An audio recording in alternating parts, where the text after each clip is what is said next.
Serikat akhirnya Israel setuju untuk menghentikan serangannya ke Iran dan Lebanon. Perdana Menteri Israel Benjamin Netanyahu tegaskan bila Iran kembali menyerang Israel, maka serangan balasan tak hanya menyasar Iran tetapi juga Lebanon. אחרי שחיזבאללה ירה לשטח ישראל, הוריתי לצה"ל לתקוף מטרות טרור בביירות ולחסל שם פעילי חיזבאללה. עשינו זאת. לאחר שאיראן תקפה את ישראל, הנחיתי את צה"ל לתקוף מטרות צבאיות וכלכליות ברחבי איראן.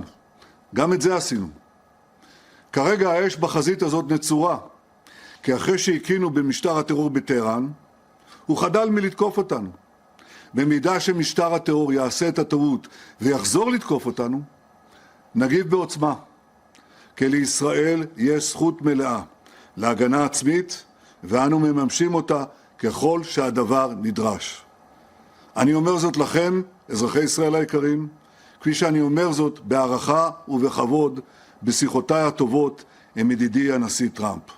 באחדות, בנחישות ובתבונה נגן על מדינת ישראל. ויחד, בעזרת השם, נחזיר את הביטחון לצפון. Sebelumnya Perdana Menteri Israel sempat mengabaikan saran Presiden Amerika Serikat Donald Trump untuk tidak menyerang Lebanon. Israel pun diserang dan menjadi musuh bersama kelompok pendukung Iran.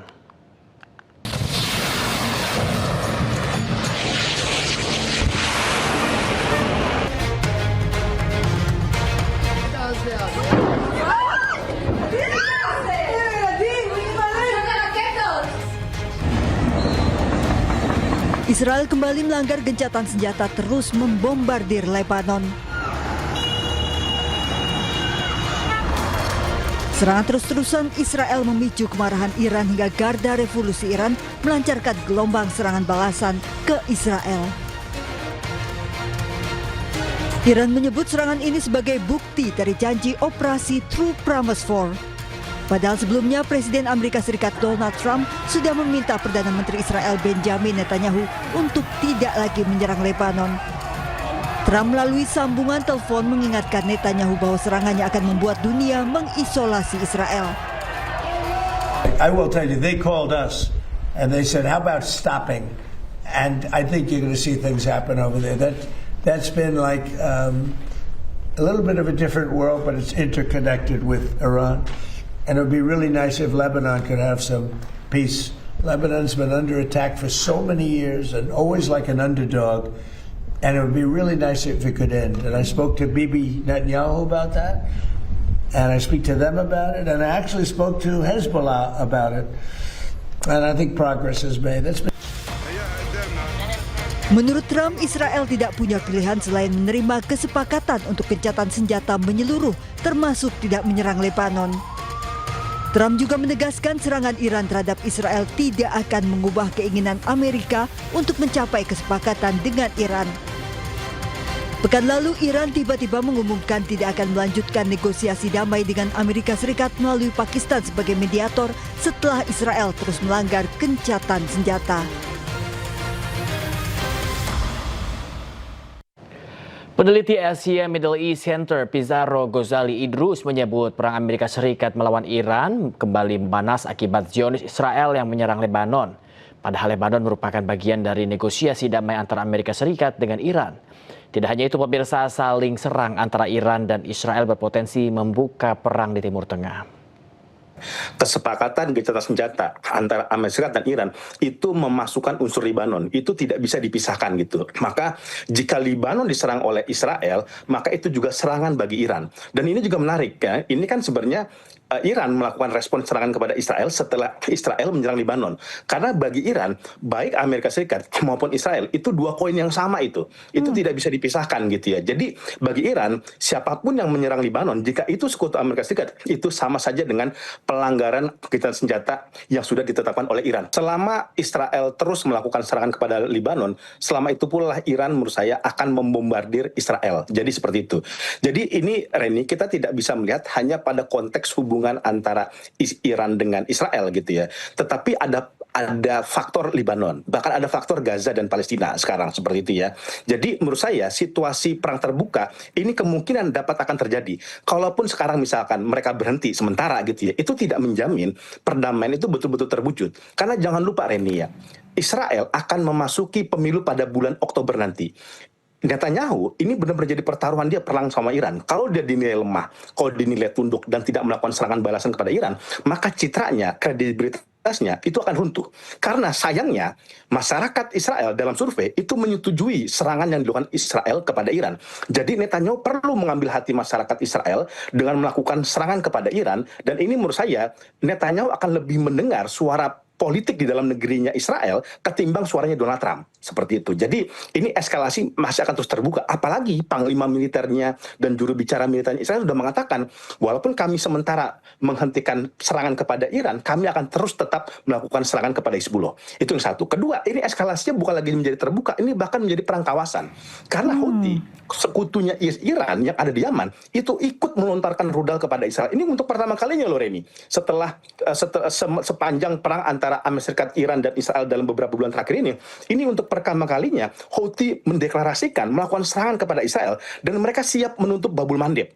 Ya, kalau Selat Hormuz sudah ditutup, Babul Mandeb sudah ditutup, ini energi global, ekonomi global akan terkena dampak yang begitu sangat besar gitu. Jadi sekarang perang itu sedang perang proksi, dan yang terbaru bahwa Houthi siap menghalau kapal-kapal berbendera Israel untuk melewati Laut Merah seperti itu ya. Dan ini kalau kemudian ini dihentikan, pasti Israel itu kan akan merespon serangan kepada Houthi, dan jika Houthi diserang, maka di Lebanon berdarah, Yaman berdarah, Iran berdarah, ini akan menjadi perang kawasan yang sangat terbuka sekali.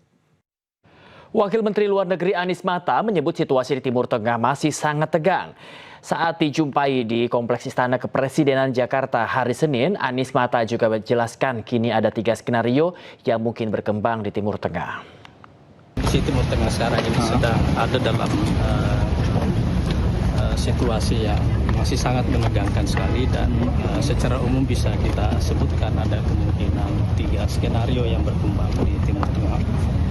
Yang pertama adalah skenario damai, yang kedua adalah skenario eskalasi, dan yang ketiga adalah skenario tidak damai, tidak perang.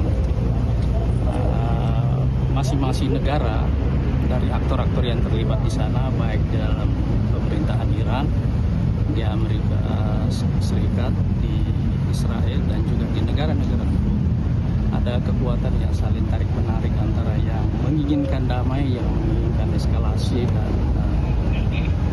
seterusnya.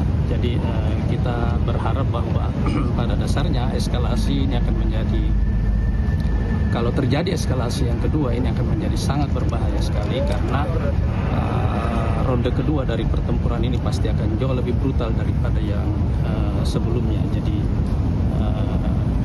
kita berharap itu benar-benar tidak terjadi, dan mendorong semua upaya-upaya untuk deeskalasi, perdamaian, dan menemukan platform untuk membangun perdamaian jangka panjang di kawasan itu, dan mengubah kawasan itu dari zona konflik menjadi zona pembangunan.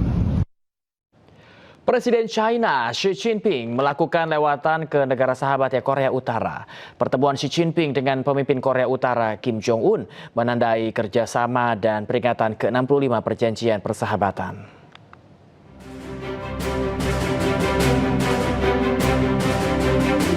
Xi Jinping tiba di Pyongyang, Korea Utara untuk lawatan kenegaraan selama 2 hari setelah terakhir kali datang pada 2019. Jinping disambut hangat pemimpin Korea Utara Kim Jong-un dan disambut meriah rakyat Korea Utara. Lawatan ini atas undangan Kim Jong-un dalam rangka peringatan ke-65 perjanjian persahabatan kerjasama dan bantuan timbal balik kedua negara.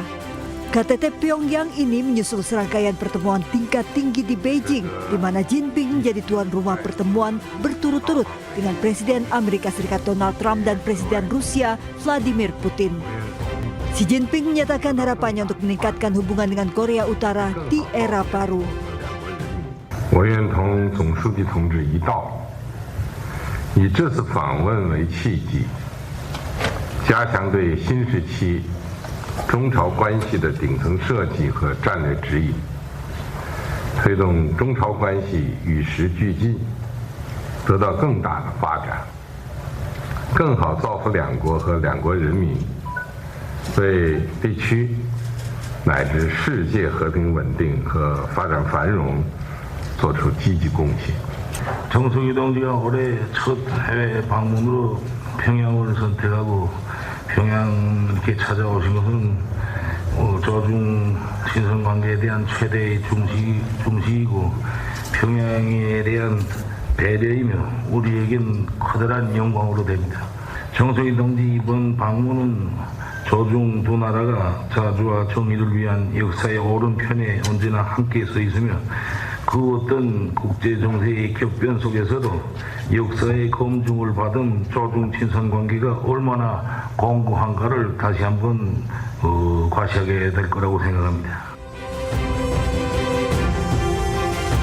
Media pemerintah Korea Utara menyerukan oposisi terpadu terhadap hegemoni dan politik kekuasaan saat lawatan Xi Jinping.